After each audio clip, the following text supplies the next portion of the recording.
Bonjour à tous. Petit point sur l'affaire haïtienne. Alors ça s'agite beaucoup à Port-au-Prince et à la Croix-des-Bouquets. Le président de la Fédération haïtienne de football, Monsieur Jean Bart, n'arrête pas d'attaquer et de s'égosiller. Enfin, bon, il répond pas à tout non plus, hein.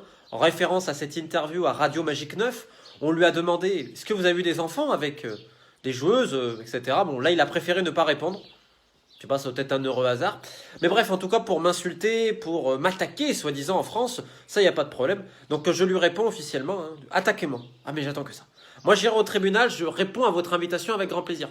Et peut-être que c'est même moi qui vais vous attaquer, parce que bon, à force de m'insulter de tous les noms et de prendre les gens pour des cons, il faut dire stop. Donc, je réfléchis, moi, à vous attaquer sérieusement. Parce que moi, je ne suis pas un menteur, contrairement à vous.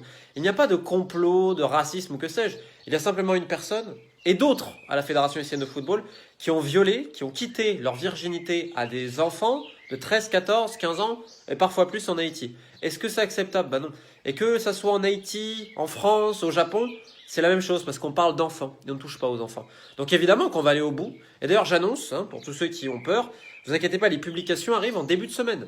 On a dû attendre un petit peu parce qu'il y a un processus légal, les droits de réponse, etc. Tout. Donc vous inquiétez pas, ça arrive, hein. On a bien travaillé, on a même très très bien travaillé. Et puis moi je travaille sur d'autres choses, hein, parce qu'il n'y a pas que les publications. Il y a aussi tout le reste du travail, parce qu'on ira au bout, les victimes le méritent, et je me bats surtout pour des enfants, et qu'ils soient haïtiens, français ou tout.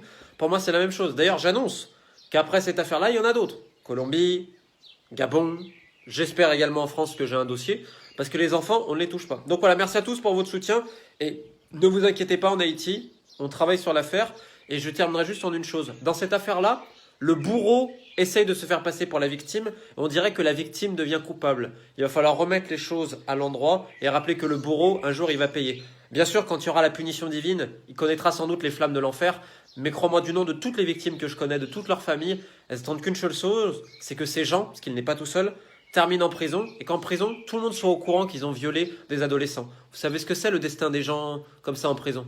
Voilà. C'est la volonté, je pense, de toutes les victimes et de moi, du plus profond de mon cœur. J'irai jusqu'au bout. Peace.